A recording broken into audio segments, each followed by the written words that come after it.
My wife, who always hated exercise, suddenly fell in love with yoga. She said it was to keep in shape for me. One day, I decided to surprise her by picking her up from her yoga class, only to find her doing overly intimate poses with a male yoga instructor. Standing outside the yoga studio, my heart sank. I never imagined her yoga instructor would be a man. When she first mentioned wanting to do yoga, I only half-heartedly objected, thinking it would be a female teacher. After all, my wife never liked exercising. Seeing her with another man, doing all sorts of close poses, made my blood boil. Just as I was about to barge in and stop them, she slipped and fell into his arms. She playfully hit his muscular chest, saying, "You did that on purpose." The instructor chuckled, and my wife stood up, pointing at him. "How many women have you used that trick on?" I was stunned, my heart turning cold. She wasn't even angry. Instead, she was flirting with him. The instructor pulled her into his arms. "Lisa, this is my job." Lisa pouted. "You're so bad." Even on bed, I couldn't describe my feelings at that moment. I looked around for something to use as a weapon, wanting to beat them. But then I thought, if I went in now, it would just end in a big fight and probably a divorce. That would be too easy for them. Suppressing my rage, I called Lisa. "Honey, are you almost done with your class?" "Almost," she replied. "By the way, my cousin is in town. I want to invite him for dinner tonight." As she spoke, she glanced mischievously at the instructor, who looked surprised and pointed at himself. Lisa nodded and made a shushing gesture. "Honey, can you prepare a few extra dishes tonight? And get some good wine?" The instructor mouthed something to her, and she added, "Make that 2 bottles of good wine." I smirked. These two wanted to play games in my own home? Fine. I agreed immediately. After leaving the gym, I went straight to the supermarket and bought 2 bottles of good wine. I diluted one with 80% water, drastically lowering the alcohol content. The other, I spiked with medical alcohol, just for her dear instructor. If they liked drinking so much, I'd make sure they had a night to remember. Around 6:30 p.m., my wife came home with her so-called distant cousin. "Honey, let me introduce you to my cousin, Paul," she said. I invited Paul to the dining table, and he sat across from us. I poured him a glass of the strong liquor. Seeing this, Lisa quickly tried to pour me a glass too. I smiled and said, "1 bottle each." I opened the bottle of wine I had prepared and poured myself a glass. Standing up, I held up my phone. "Lisa, let's take a picture with Paul. We can print it out and put it in a frame at home." Lisa and Paul laughed, their smiles full of mischief. They had no idea I understood everything. Who else would take a picture with the man who's cheating with his wife? "Honey, I think you are recording," Lisa pointed out. "I know. We'll record it and pick the best moment later. That way, we won't waste time taking pictures and can get to drinking," I explained. They both thought it made sense and cooperated fully. The 3 of us squeezed into the frame. I loudly asked, "Lisa, isn't your cousin Paul handsome?" "Yes, very handsome," they both replied, playing along. With the photo session done, we moved on to drinking. I downed my glass like it was water, while Paul took a small sip and shuddered violently. "This liquor." Paul looked puzzled. "What's wrong with it?" "I paid over $1,000 a bottle," I said. Hearing the price, Paul relaxed a bit. "It's good, just strong." After a few rounds, Paul hadn't even finished half a bottle and was already slurring his words, swaying in his seat. I pretended to be tipsy too. "Honey, there's something I need to tell you," Lisa suddenly said. "Go ahead, dear. What's on your mind?" "Actually, my cousin Paul is going through some tough times. That's why he's here," she said, glancing at Paul. Paul put on a pitiful act. "Yes, things have been really hard lately. I had nowhere else to turn, so I came to my cousin Lisa." His eyes even welled up with tears. Was he trying to guilt-trip me into supporting this freeloader? "So, what are you saying, Lisa? You want me to support him?" I asked. "Honey, my cousin has been so good to me. He even saved my life when we were kids. We were playing by the river, and I slipped and almost drowned. Paul jumped in to save me," she said. "Well, in that case, I'll help him out. I'll find him a job tomorrow," I said, cutting her off. But as soon as I mentioned a job, both of them started explaining. Lisa was the most anxious. "No, honey, you misunderstood. Paul actually needs some money to get back on his feet. Look at his clothes, all designer brands. He used to be very successful in business, but recently fell on hard times," she said. "I see. So, how much does he need?" I asked. Lisa nudged Paul, who hesitated before saying, $300,000. Lisa looked disappointed, probably thinking he should have asked for more. Did she have any idea how hard I worked for my money? And this was how she repaid me. Honey, is that okay? Lisa asked eagerly. Pretending to be drunk, I said, 300,000? That's not enough to get back on your feet. I'll invest $1 million. They were both stunned, then overjoyed. Lisa seemed surprised I had that much money, but I quickly dashed their hopes. Unfortunately, I don't have that much cash on hand right now, but I have a friend who gives out loans at very low interest rates. We can each take out a loan for $50,000. I'll take out $50,000 in my name, and you can take out $50,000 in yours. That'll make up the amount, I said. Their faces fell. Paul muttered, loans aren't safe. What's unsafe about it? This guy is a childhood friend. Paul, I'm not bragging, but even if you can't pay it back, he won't come after you. Our friendship is solid. I'll vouch for you, I said. Anyone who's ever taken out a loan knows that if the borrower can't repay, the guarantor bears the burden. Paul quickly agreed, and Lisa's smile returned. I kept smiling too. The fish had taken the bait. With the important matters settled, Paul started toasting me frequently. The guy had some tolerance, finishing the bottle before passing out. I helped him to the guest room to rest. As I was cleaning up the dishes, Lisa mentioned she felt dizzy and wanted to rest. No wonder, since I had slipped a few sleeping pills into her drink. Once I was sure both of them were asleep, I quietly took Lisa's phone and found her chat history with Paul. What I saw made my blood boil. They had been involved since Lisa's first day at the yoga studio. That very night, they had booked a hotel room.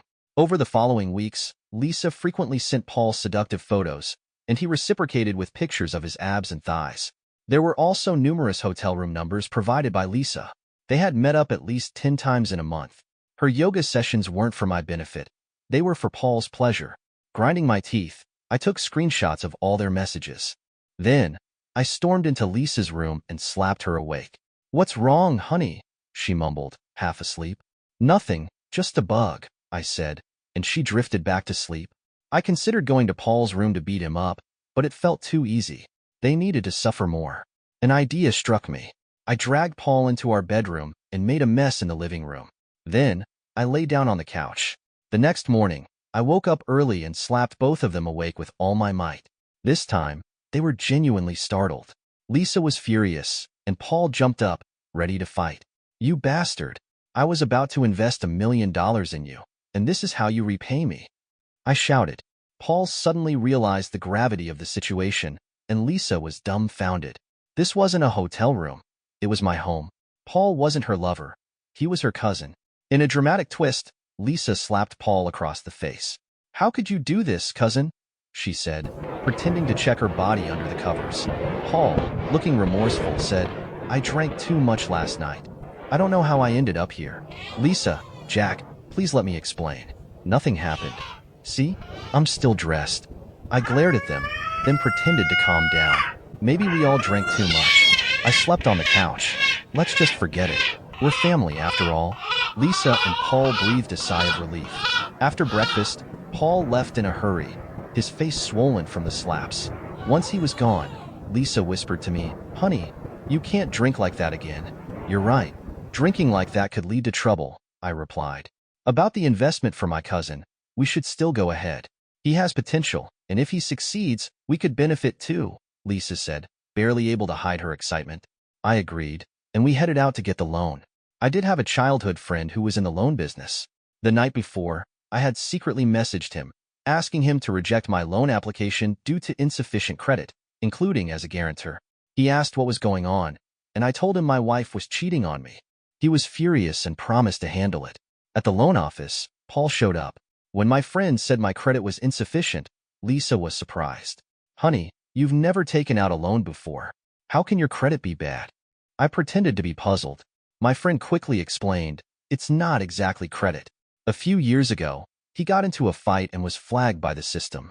Lisa nodded suspiciously, trying to recall when I had ever been in a fight. Paul, disappointed, said, So we can't get the $1 million? Getting $1 million is easy. Just give me your IDs, my friend said. They hesitated but handed over their IDs. The system quickly approved them. Each of you can get $1.5 million. How much do you need? 1.5 million? I thought we could only get 50,000 each, Paul said. Others can only get 50,000, but Jack is my buddy. I can pull some strings, provided the system approves. If Jack's credit doesn't pass, there's nothing I can do, my friend explained. Why don't we each take out a $500,000 loan? Paul asked Lisa. Lisa didn't hesitate and nodded. But my friend quickly reminded them, the interest on $500,000 is pretty high. $1.5 million each would be more cost-effective. But I don't need that much, Paul said, sounding unsure. After all, who has $1.5 million lying around, let alone in loans? My friend joked, with a guarantor. What are you worried about? Go big or go home. Lisa nudged Paul's arm. Cousin, haven't you always wanted to open a gym? With Jack's support, you should go for it. Honey, can we handle a $3 million loan? Lisa asked me. I pretended to think hard, rubbing my forehead. We can handle it. Look at Paul, dressed in designer clothes. He clearly has an eye for success. Just don't forget to share the profits with me when you make it big. The atmosphere was set, and Paul was cornered. He hesitated, but Lisa's faith in her lover's abilities pushed him forward. This was perfect for me. If they didn't blow the money, my revenge wouldn't be complete. Paul finally signed the contract, and both he and Lisa took out $5 million each. They watched me intently as I signed the guarantor section, making sure everything was in order. Once satisfied, they left. I asked my friend about the signature. He told me the pen I used had erasable ink, which is why he kept reminding me not to press too hard, ostensibly to avoid tearing the paper, but really to leave no trace. The real fun was about to begin. That afternoon, I came home from work and found Lisa missing. I had a good idea where she was. I needed solid evidence of their affair. The more explicit, the better. Last night, I had secretly installed a hidden app on Lisa's phone that could track her location and eavesdrop on her conversations. Finding her was easy. She was at a cafe with Paul, discussing plans to open a gym. Lisa, aren't you worried that owning a gym will attract more female members? Paul asked. I got you all this money. If you mess around, I'll cut off your manhood, Lisa replied. All right, we'll open a gym. But seriously, is your husband an idiot? He guaranteed a $3 million loan for a distant cousin he's never met, Paul said. You don't get it. Jack always bends over backward for me. If he hadn't agreed, I would have thrown a fit and he would have caved. He's a fool who loves to feel self-righteous, Lisa said. I almost feel guilty taking a good man's wife, Paul said. Yeah, right. You can't resist any woman. Tonight, I want you, cousin, Lisa said. Calling you cousin is kind of a turn-on, Paul replied. They left the cafe, likely heading to a hotel. I considered catching them in the act myself, but realized it wasn't the best idea. They hadn't spent the $3 million yet. If I caught them now, they might just pay it back. Then I remembered a platform where streamers specialized in catching cheaters. They helped people who couldn't confront the cheaters themselves by gathering evidence at hotels. I logged onto the platform and found a streamer in our city known as Big Head. His services weren't cheap, costing $10,000. I wasn't about to use my own money, so I called Lisa. Honey, did the money come through? I asked. It just came in this afternoon. Your friend works fast. Make sure to thank him, she said. Why wait? I'm with him now, but I'm short on cash until payday. Can you transfer me $10,000? I asked. Lisa, acting like a newly rich person, quickly transferred the money to my account. After hanging up, I confirmed their hotel room number through her conversation with the front desk. In Big Head's live stream, I left a comment. A pair of cousins are hooking up in a hotel? I have the room number. Help me catch them. As soon as I posted the comment, the viewers went wild. Even Big Head was amazed and immediately messaged me to confirm the exact address. I sat back and watched as Big Head drove to the hotel. In the comments, I kept reminding him to make sure the footage was clear. Don't doubt my professionalism, Big Head replied. Any special requests? I thought for a moment and then said, yeah, when you get in there, say this, Paul, you scumbag. How could you do this to my sister? I'm going to expose you both. Paul, being a yoga instructor with many female admirers, would never suspect it was me. Soon, Big Head arrived at the hotel and went upstairs. He borrowed a master key card from the cleaning lady and, with a swift kick, burst through the door. The live stream showed a shocking scene as Paul and Lisa scrambled to hide under the covers. Who are you? Paul stammered. Big Head, ever the professional, grabbed a half-empty bottle of wine and splashed it in Paul's face. He then grabbed Paul's shirt and snarled, You bastard! How could you do this to my sister? Your sister? Who's your sister? Paul asked. bewildered. Just wait until I expose you both. Big Head shouted. Mission accomplished, Big Head left, and I recorded the entire live stream. It was that easy. Lisa, terrified, asked, Who was that? Whose sister did you mess with? Paul, equally shaken, replied, I don't know. I haven't been with any other woman recently, just you. Now that he has a video, we're finished if he exposes us. What if my husband sees it? Lisa said, panicking. Don't ask me. I'm just distressed. If your husband finds out, just divorce him. Then we can be together openly, Paul said.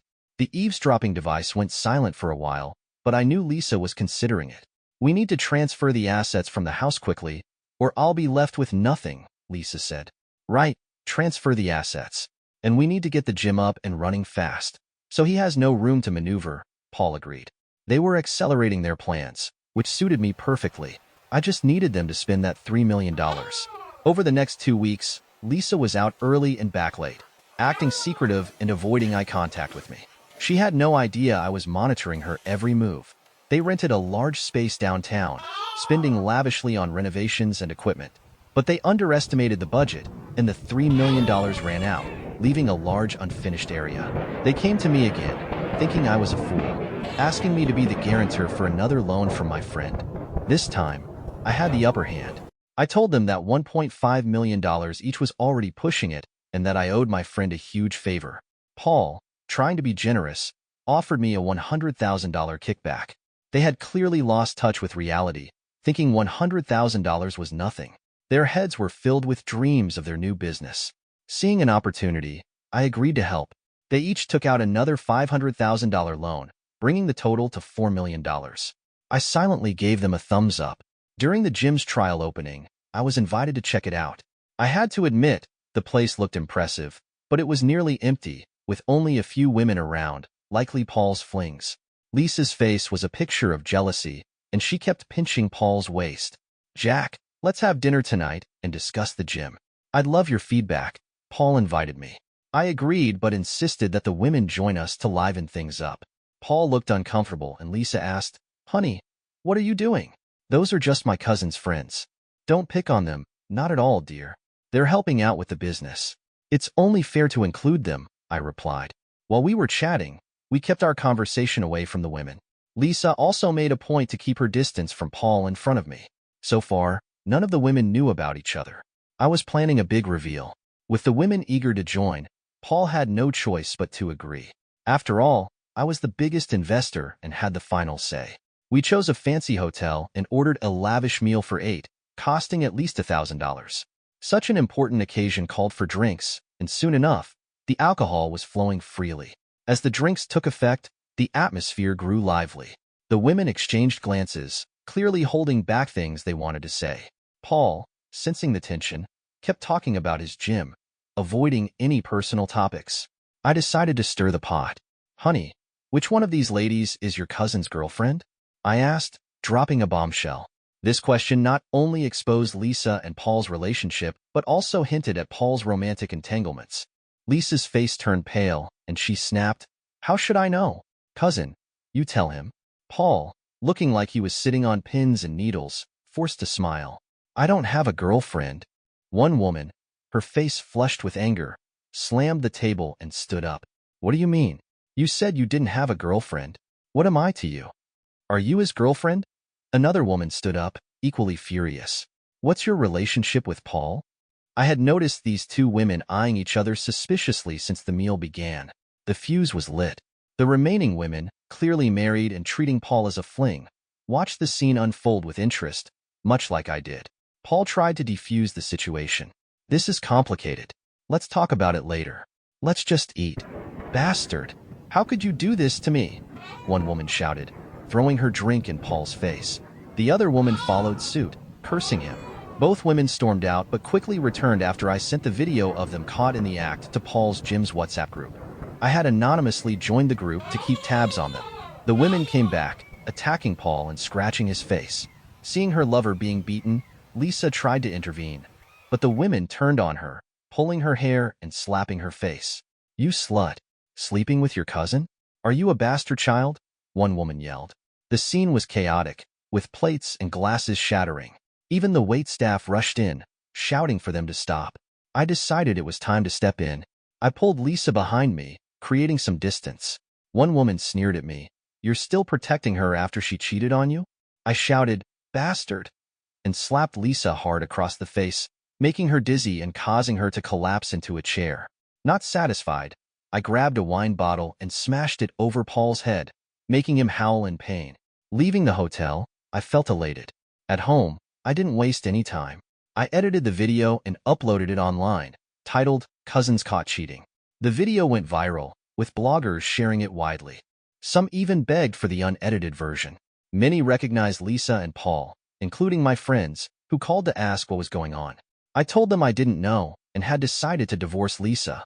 That night, Lisa's parents came to see me, tears streaming down their faces, trying to make amends for their daughter. These were the same people who had looked down on me for being poor. I calmly told them, "Lisa cheated on me. She needs to leave with nothing." They were at a loss for words. Just then, Lisa returned and was immediately confronted by her parents. "Which cousin?" "We don't know any cousin," they demanded. Lisa, in a fit of rage, pushed them away. "I love Paul. He's not my cousin. He's my lover. Are you satisfied now?"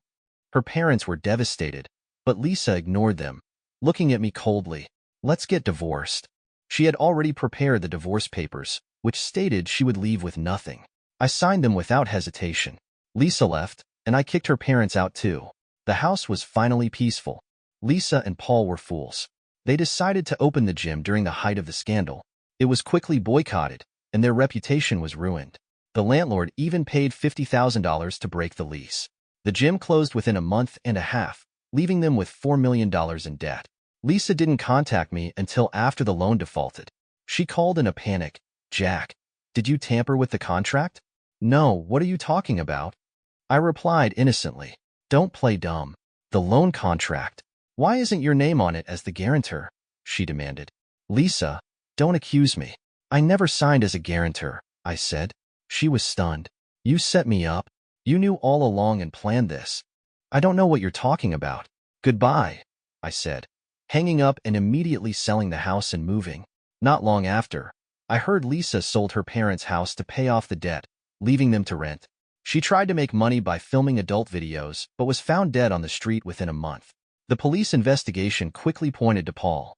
I cooperated with the investigation and saw Paul in jail. The once muscular, vibrant man was now gaunt and frail. I handed him a cigarette and asked what happened.